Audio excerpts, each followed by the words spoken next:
Welcome to Nerdarchy, for nerds by nerds. I'm Nerdarchist Ted, and today I'm joined by, Nerdarchy Dave. and it's back to the core rulebook for Starfinder. This time we're discussing feats and skills.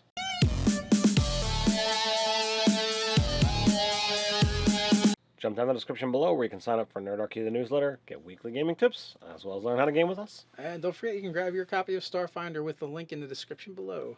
Alright, so we're diving back into the core rulebook. This time we're going to go over skills, and we're going to go over feats. All right, so skills. I think the thing that we should start with is what is the difference between skills in Pathfinder and Starfinder? It's small. It's actually been kind of like streamlined a little bit in Starfinder. I like the change. It's quick and easy. It makes it a lot easier to make a character because then you can just be like, all right, I'm gonna grab these skills and done, as opposed to having to say, okay, well, I'm gonna have all these options because I have so many points. It says, okay, well, pick the ones that you're gonna pick, and if they're class skills, you're gonna get a bonus to them. Right. Yeah. It used to be, or it is in Pathfinder, that you would get a ton of skill points. The math was a little more complicated, and you divide them up however you want it. Well, in Starfinder, it's like if it's a trained class skill and you have points in it, you just get a +3 to it, and you can't have more points in a skill than you have levels. Exactly. So it's a way to still have that exact same number of bonus that you would get in Pathfinder, but Simplified. but simplified.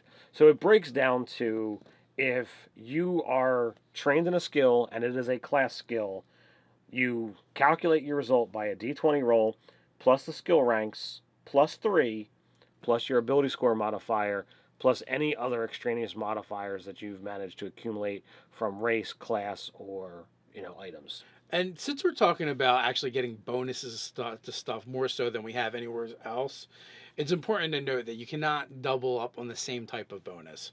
So for instance, if it's an insight bonus, you can only receive one insight bonus, and you would use the higher. Exactly. But if it was a racial bonus and an insight bonus, they would stack. Yes. So your trained skill, it's just like your trained class skill without that +3. D20, skill ranks, ability score, and any other extraneous modifiers.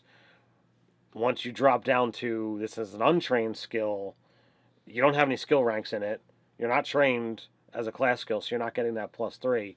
So it's just a D20, your ability score and modifier, and then again, any other extraneous modifiers you've been able to accumulate. Right. So there's a couple points here to bring up. One is there's skills that can be done trained and untrained, and there are some skills that can only be used trained. So that's important to note.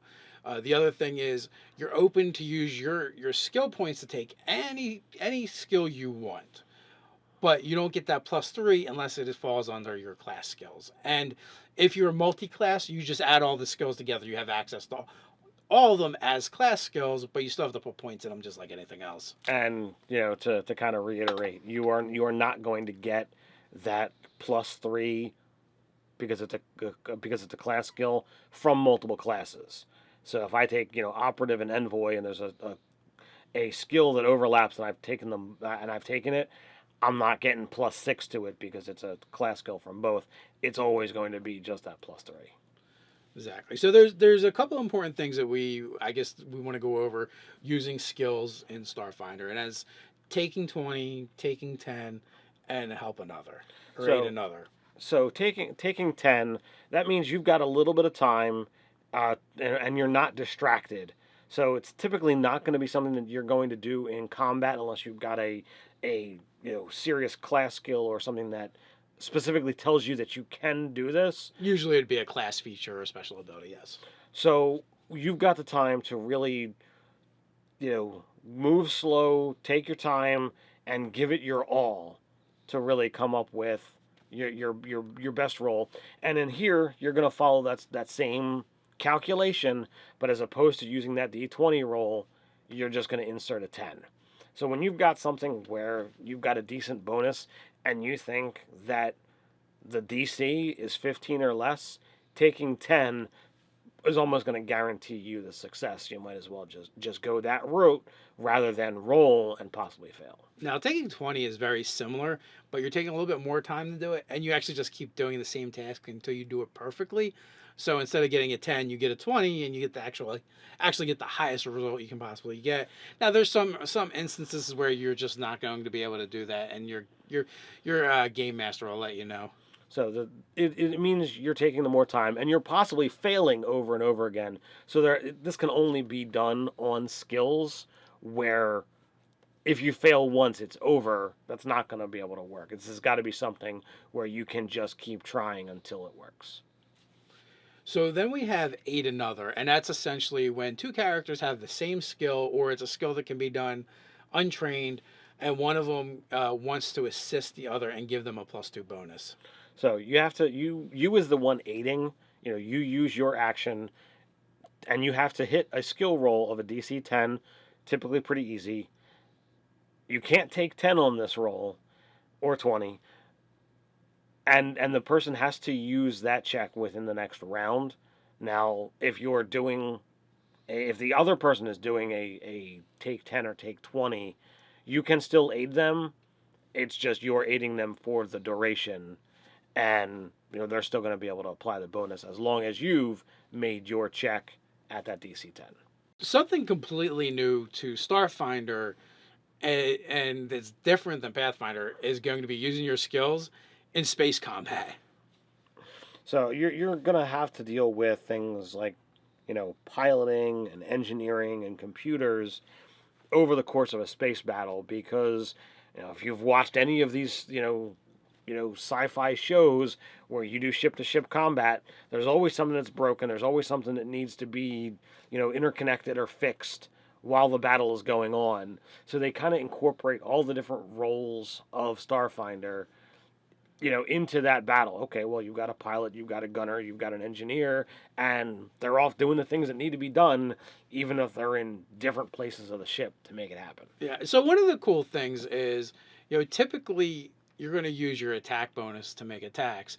Well, you can actually substitute your piloting skill for your attack bonus.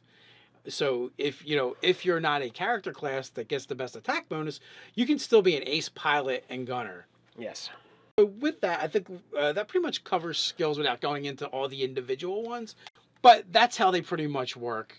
Your GM will set the DC for specific tasks. The skills themselves may call out DCs for specific tasks, and each one lists different ways that you can use said skill. So we also have feats on page 152. These are going to be another way to customize your character, much like the skills are. But what these do is they're going to either affect generic parts of your character, or they're going to be combat specific feats, which are called, combat feats.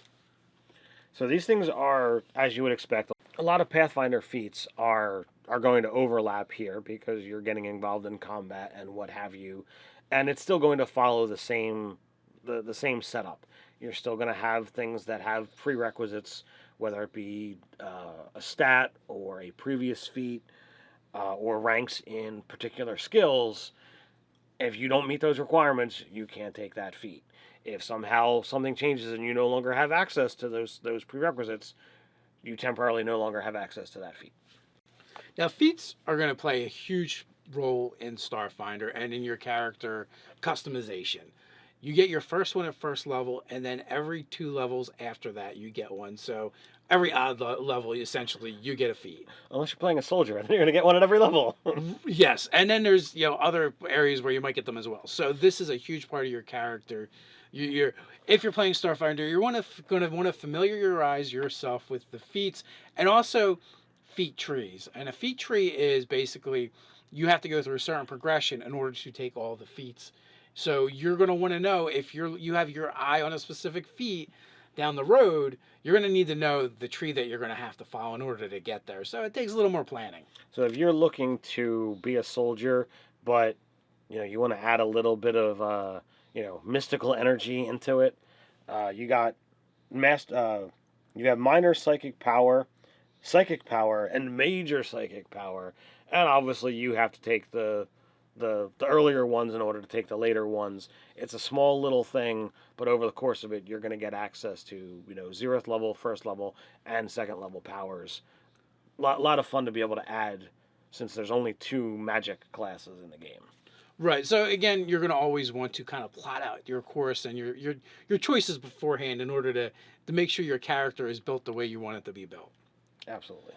So the question is, guys, are you guys playing Starfinder? What do you think of the skill system and feats? We got a place where we can discuss that. It's called the comments below. All right, like, share, and subscribe. Don't forget to check the description and get your own copy of Starfinder. So until next time, Stay nerdy.